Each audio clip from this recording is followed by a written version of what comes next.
Subscribe कीजिए हमारे YouTube channel नाते रजा को और बेल आइकन को प्रेस कीजिए जिससे आपको हर रोज न्यू वीडियो की नोटिफिकेशन। आज लोग कहते हैं मुसलमानों को तरक्की क्यों नहीं मिलती, कल तक मुसलमान ताजदार था आज मुसलमान भिखारी हो गया। हम कहते हैं उस वक्त तक मुसलमान ताजदार था जब उसकी रातें मुसल्ले पर अपने गुनाहों को याद करके रोते हुए गुजरती थी।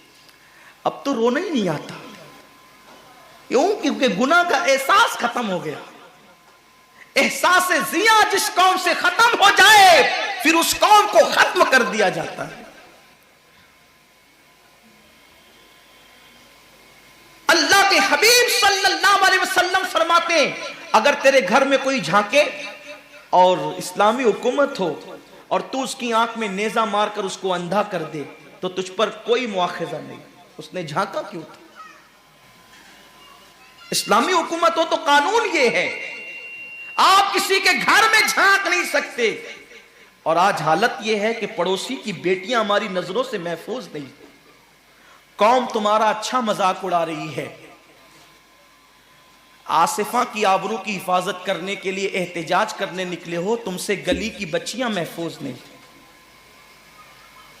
लोग जो तुम्हारी बेटियों की आबरू का जनाजा निकाल रहे हैं बहुत सोच समझ के, उन्हें पता है कि तुम्हारे खोखले नारे किसी आसिफा की आबरू नहीं बचा सकते। तुम हजारों आसिफा को, अपने मोहल्ले की आसिफा को तुम जब पाप की नजर से देख रहे हो, उसका एहतजाज कौन करेगा?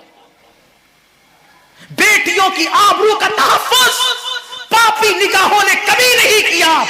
ये सियासी हथकंडे और अखबारात में तस्वीर छपाने का शौक तुम्हें नारा लगाने पे मजबूर करता है, मगर दुनिया अच्छी तरह जानती है कि तुम्हारी आंखों में वो तकद्दुस न रहा जो मोहम्मद बिन कासिम की आंखों में था। अगर वो तकद्दुस तुम पैदा कर लेते तो एहतजाज की जरूरत नहीं पड़ती। तुम्हारी बेटियों को कोई आंख उठा के देख नहीं सकता था। हम हिंदुस्तान में जो पहली मर्तबा आए थे, कुरान पढ़ने नहीं आए थे, कुरान पढ़ाने नहीं आए थे, अजान देने नहीं आए थे, नमाज पढ़ाने नहीं आए थे। अगर तारीख इस्लामी का जायजा लो तो पता चलता है हम पहली मर्तबा जो हिंदुस्तान आए थे सिर्फ एक बेटी की इज्जत की हिफाजत के लिए आए थे। इस्लामी मुमलकत के बादशाह को पता चला कि हिंदुस्तान का एक बादशाह जिसने अपनी सगी बहन के साथ निकाह कर रखा है, तो उसने कहा था बेटी सिर्फ बेटी होती है, चाहे वो किसी की भी बेटी हो। हम 7 समुंदर पार जाकर उस बेटी की इज्जत की हिफाजत करेंगे।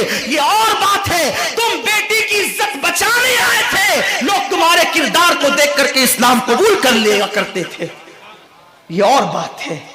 लेकिन हम पहली मर्तबा न कुरान पढ़ने आए थे न पढ़ाने, हमारा मकसद था बेटी बचाना।